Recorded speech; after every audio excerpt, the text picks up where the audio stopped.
Mungkin kita dapat minta bantuan, tuanku, berkata Lembu Ampal. Wajah Ronggowuni menjadi cerah.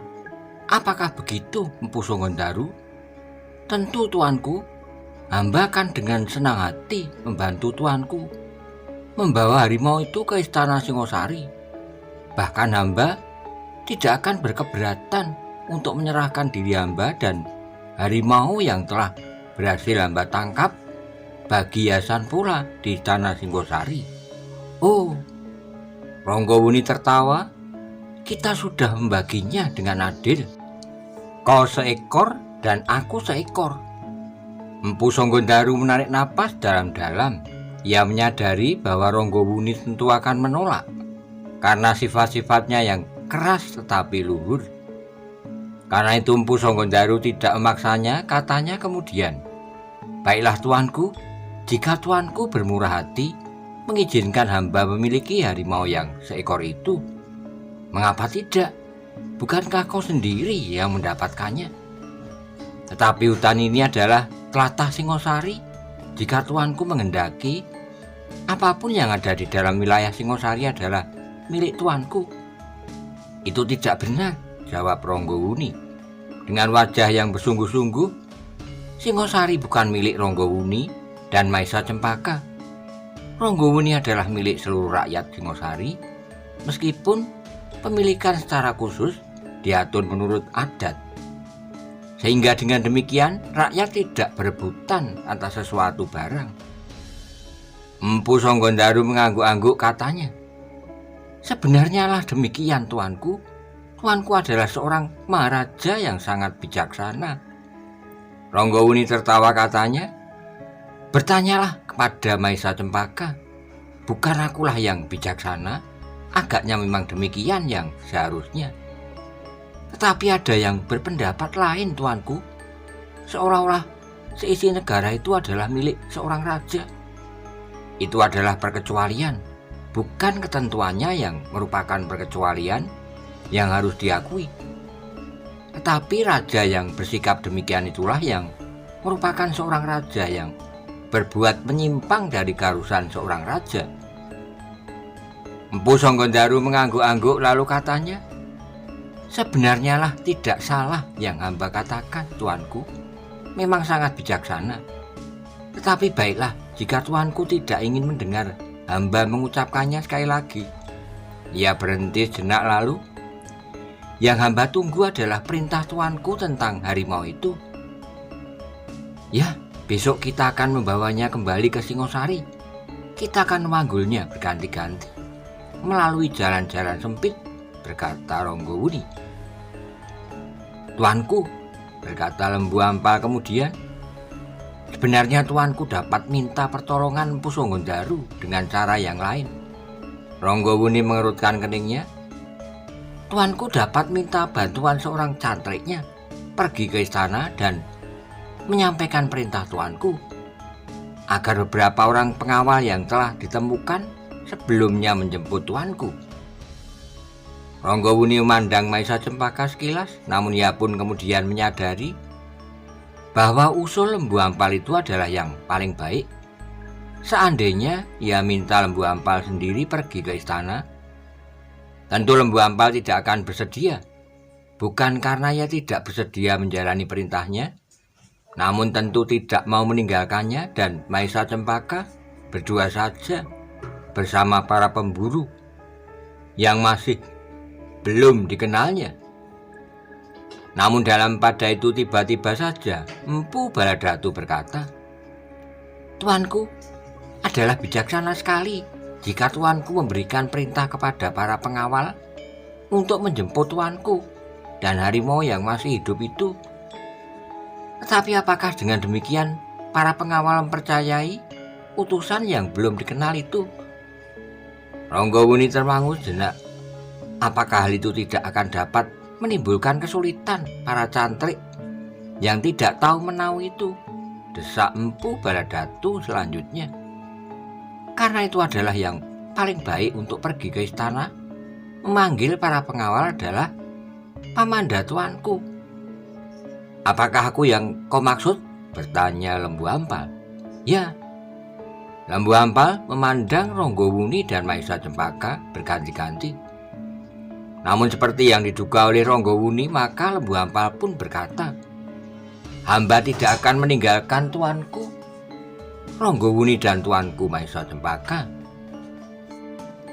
"Oh," desis Empu Baladatu, "aku tidak mengira bahwa pamanda tuanku Ronggowuni adalah seorang yang sangat berhati-hati.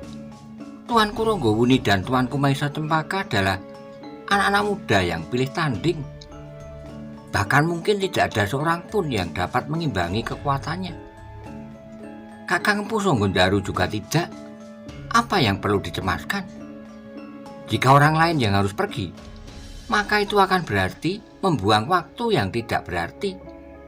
Karena pada saatnya harus ada orang lain yang sudah dikenal untuk memanggil para pengawal."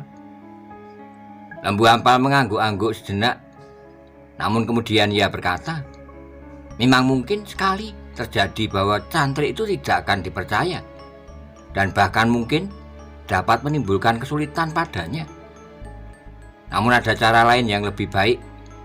Jika tuanku Ronggowuni menyetujui, maka sebaiknya kita bertiga kembali saja ke istana besok pagi-pagi benar.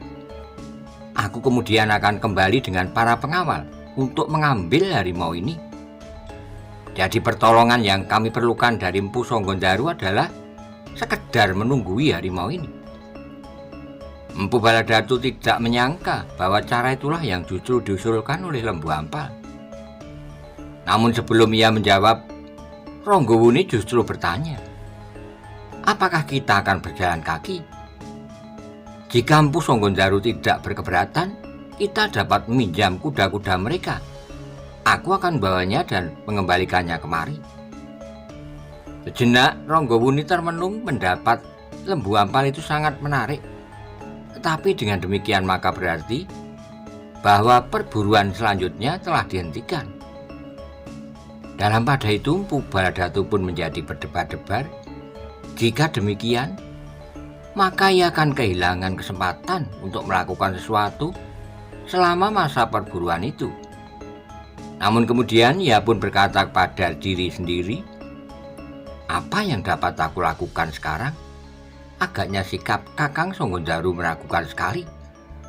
Mungkin aku tidak akan dapat membujuknya dalam waktu yang dekat dan pendek. Karena itu biar sajalah mereka kembali dan kami meneruskan perburuan ini."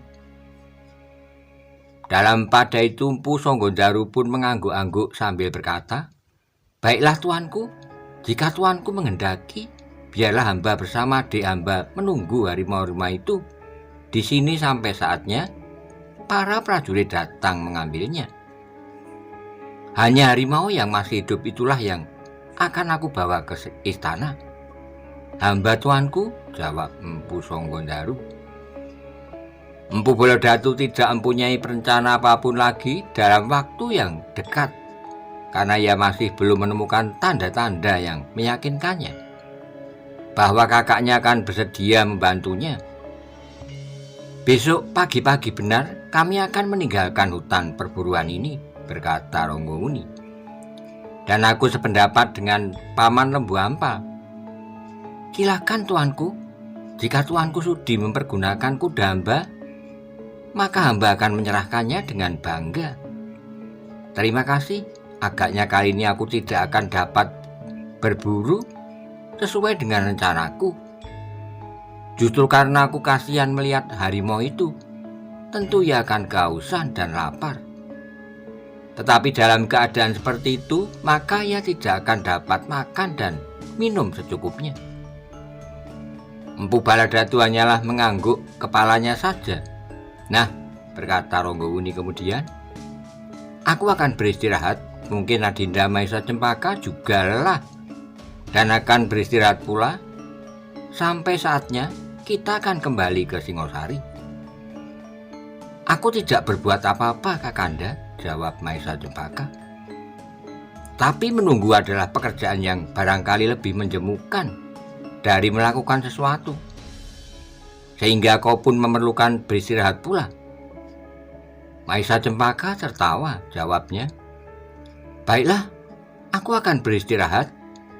Masa perburuan kali ini bukan saja masa yang paling pendek bagiku, tapi juga yang paling sepi. Karena aku ternyata kali ini tidak berbuat apa-apa. Namun pada itu selagi mereka masih berbincang, terdengar seekor burung menggelepak di atas dahan, hampir berbareng. Mereka menengadahkan kepala ke langit.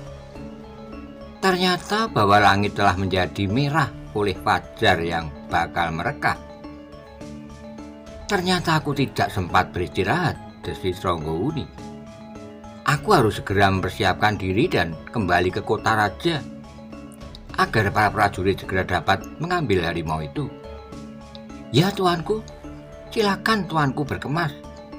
Sebaiknya kita justru segera berangkat, sehingga tuanku akan segera dapat beristirahat di istana. Ronggowuni mengangguk-angguk sementara Maesa Cempaka dengan malasnya berkata, "Hamba akan mohon agar Kakanda sudi mengajak hamba untuk berburu pada waktu yang dekat. Tentu Adinda, aku akan segera merencanakan masa perburuan yang baru."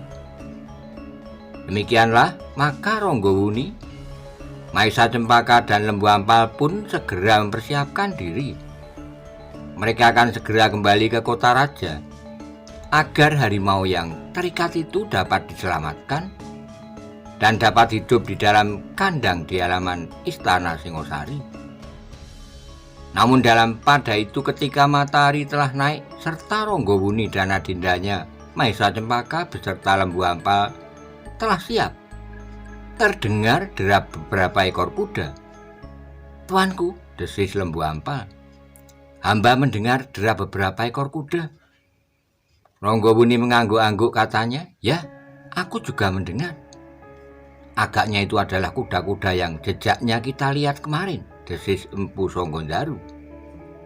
Semuanya justru kemudian terdiam. Derap kuda itu agaknya semakin lama menjadi semakin dekat. "Jangan sebut aku Maharaja Singosari jika yang datang orang yang tidak kita kenal," desis Ronggowuni. Semua orang memandang kepadanya, namun kemudian mereka pun mengangguk-angguk kecil. Sejenak kemudian, muncullah 3 orang berkuda mendekati beberapa orang yang duduk di rerumputan menunggui 2 ekor harimau. Yang seekor telah menjadi bangkai, sedang yang seekor masih hidup, tetapi terikat erat-erat dengan janget yang rangkap. Ketika penunggang kuda itu melihat beberapa orang pemburu yang telah berhasil mendapatkan 2 ekor harimau, maka kuda-kuda mereka pun tiba-tiba saja menjadi lambat dan berhenti. "Hei, siapakah kalian?" Tiba-tiba seorang yang masih muda di atas punggung kuda yang paling depan itu pun bertanya. Sejenak orang yang berada di lapangan rumput sempit itu termangu-mangu, baru kemudian Empu Songgondaru menjawab, "Kami adalah pemburu yang memang sering melakukan perburuan di hutan ini. Agaknya kisana orang-orang baru di sini." Ketiga orang itu berpandangan sejenak, namun kemudian yang paling depan dari mereka menyaut, "Ya, kami orang-orang baru pertama kali berburu di daerah ini. Tapi kami memang pemburu yang menjelajahi hutan-hutan lebat, bukan saja di sekitar kota raja." "Siapakah kalian, Kisana?" bertanya Empu Songgondaru. Anak muda yang berada di tengah sudah membuka mulutnya untuk menjawab, tetapi yang di paling depan cepat mendahului. "Apakah kepentinganmu mengetahui tentang kami?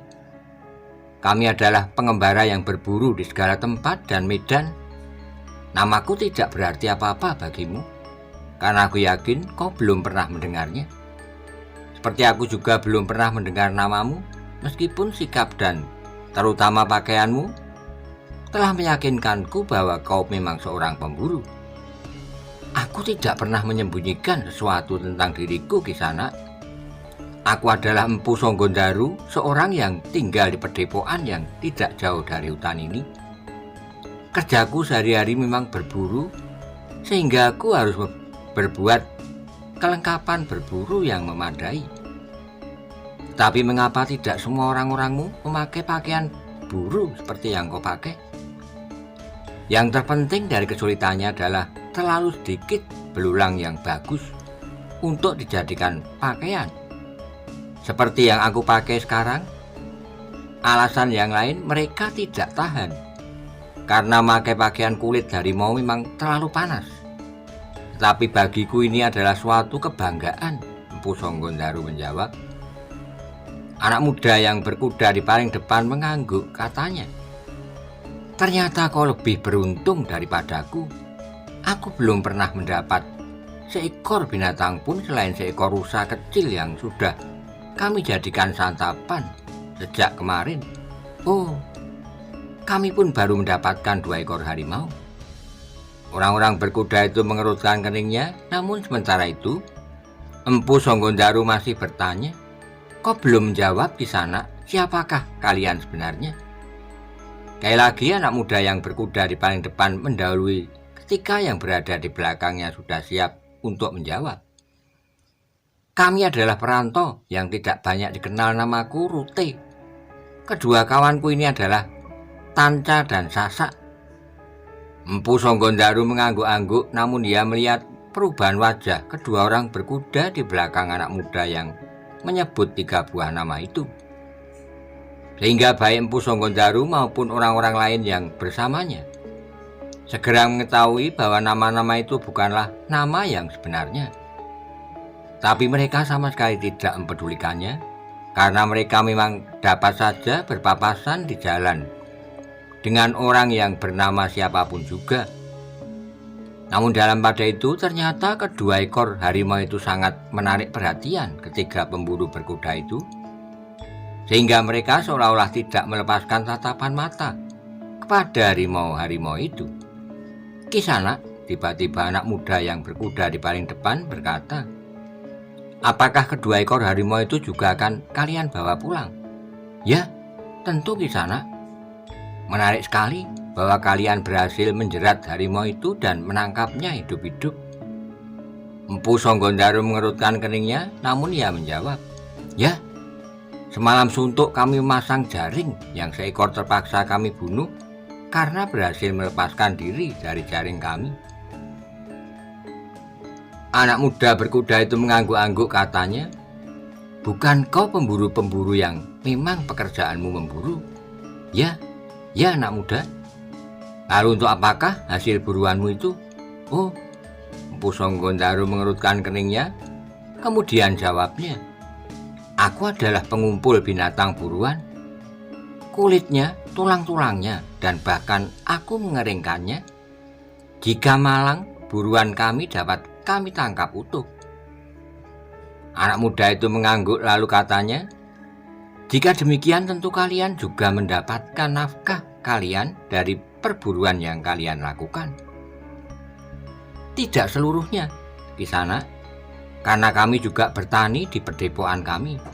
Bagus, nah sekarang kami ingin memiliki salah seekor harimau buruanmu itu. Apakah aku dapat membelinya? Aku ingin menyimpannya dan mengeringkannya. Seorang saudaraku memiliki kemampuan untuk mengeringkan binatang karena ia mengetahui ramuan yang dipergunakan untuk itu.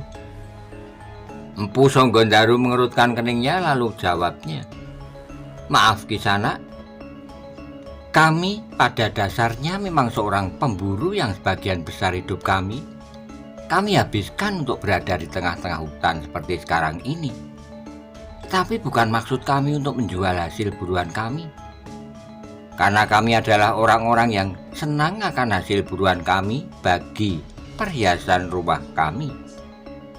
Selebihnya adalah kebanggaan kami untuk mendapatkan hasil-hasil buruan kami itu sebagai pajangan dan dikagumi oleh tamu-tamu kami. Anak muda yang berkuda di paling depan itu berpaling memandang kedua orang kawannya. Anak muda yang seorang lagi kemudian berkata, kau dapat memberikan harga berapa saja, asal masih cukup wajar. Kami mengagumi kemampuanmu menangkap 2 ekor harimau itu sekaligus, padahal kami datang lebih dahulu daripadamu. Jika kami mengambil seekor, maka kalian masih mempunyai seekor yang sama besarnya dan sama garangnya. Empu Sanggondaru mandang Ranggawuni sejenak, namun sebenarnya ia hanya sekedar ingin meyakinkan. Karena sudah pasti bahwa permintaan itu tidak akan dapat dipenuhinya. Ranggawuni menarik napas dalam-dalam sedangkan kepalanya kemudian terangguk kecil. Karena seolah-olah ia pun dapat membaca maksud Empu Sanggondaru. "Kisana," berkata Empu Sanggondaru kemudian kepada ketiga orang itu, "Sayang sekali bahwa kami tidak akan dapat memenuhi permintaanmu. Kami dengan bangga akan dapat mengeringkan sepasang harimau ini, jantan dan betina. Namun kami masih juga ingin mencoba untuk menyembuhkan harimau jantan ini dari kejutan saat ia diperangkap, agar kemudian dapat kami pelihara di samping yang sudah mati. Tapi apabila tidak mungkin, maka terpaksa kami pun akan mengeringkannya dan memasangnya di depan pintu peringgitan." Anak muda yang berkuda di paling depan mengerutkan keningnya, lalu katanya, "Jangan mempersulit keadaan. Aku akan memberikan imbalan. Aku tidak hanya akan sekedar merampas." "Kami tahu, Kisana, tapi kami minta maaf." Anak muda yang berkuda di belakangnya pun berkata, "Apakah keberatanmu? Kau dapat mencari harimau yang lain?" "Sulit sekali untuk menemukan harimau sebesar ini, Kisana," jawab Empu Sanggondaru. "Karena itu, kami tidak akan dapat melepaskannya." "Kalian memang keras kepala. Apakah kalian sama sekali tidak berniat untuk mendapatkan uang cukup dan kemudian masuki hutan ini lebih dalam lagi dan mendapatkan harimau yang lebih besar?" "Tidak, persetan," geram anak muda yang berkuda di paling depan. "Kalian keras kepala.